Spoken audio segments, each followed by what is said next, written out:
দিনদারিতা, আপনি সৌন্দর্য দেখতে পারেন, বংশমর্যাদা দেখতে পারেন, অর্থ সম্পদ দেখতে পারেন। যদি আপনি সাথে সাথে দিনদারিতা পেয়ে যান তাহলে মনে করতে হবে এটা কল্যাণ।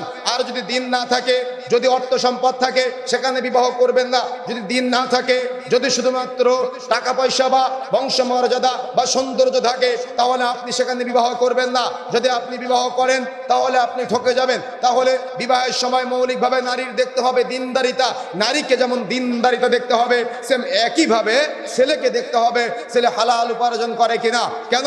ইবাদত কবুলের মৌলিক পূর্ব শর্ত হলো দুইটা। এক, রাসূলের পদ্ধতিতে হতে হবে। দুই, হালাল উপার্জন করতে হবে। যদি আপনার ইবাদত রাসূলের পদ্ধতিতে না হয়, যদি আপনার ইবাদত হালাল উপার্জনের মাধ্যমে না হয় তাহলে আপনার ওই ইবাদত কবুল হবে না। এজন্য উপার্জন করার আগে হালাল উপার্জন করতে হবে আর ইবাদত করতে হবে রাসূলের পদ্ধতিতে।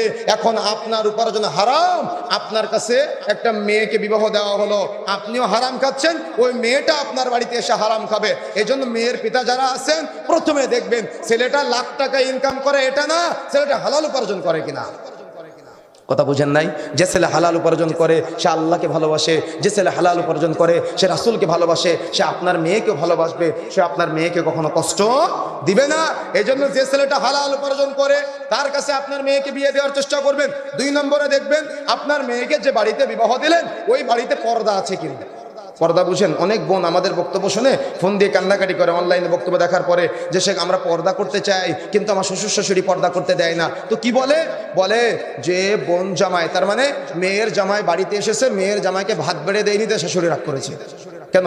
আপনার ছেলেকে কি বিয়ে দিয়েছেন আপনার মেয়ের জামাইয়ের খেদমত করার জন্য? কথা বুঝেন নাই আপনি? কথা বুঝেন নাই? সে রান্না করে দিতে পারে, পর্দার মধ্যে থেকে সালাম বিনিময় করতে পারে, কিন্তু আপনার ছেলের বিয়ে দিয়েছেন আপনার মেয়ের জামাইয়ের ভাত বেড়ে দেওয়ার জন্য। যদি এটা আপনার চিন্তা হয় তো আপনি এখনো জাহিলিয়াতের মধ্যে আছেন। কথা বুঝতে পেরেছেন? কথা বোঝা যাচ্ছে?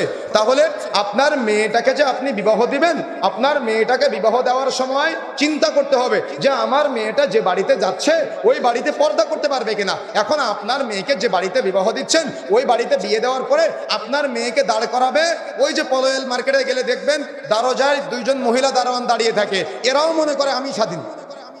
কি তারা মনে করে না আমি স্বাধীন? ওই মোবাইল মার্কেটগুলোকে গিয়ে দেখবেন যে মহিলারা মোবাইল বিক্রয় করতেছে, এরা মনে করে আমি স্বাধীন। বিভিন্ন কোম্পানিতে দেখবেন মহিলারা কাজ করে, এরা মনে করে আমরা স্বাধীন। আরে ইসলাম তো এটাকে স্বাধীনতা বলে নাই। ইসলাম বলেছে দিনদার হয়ে, পরহেজগার হয়ে, তাকওয়াশীল হয়ে একটা দিনদার পরিবারে যাওয়ার জন্য।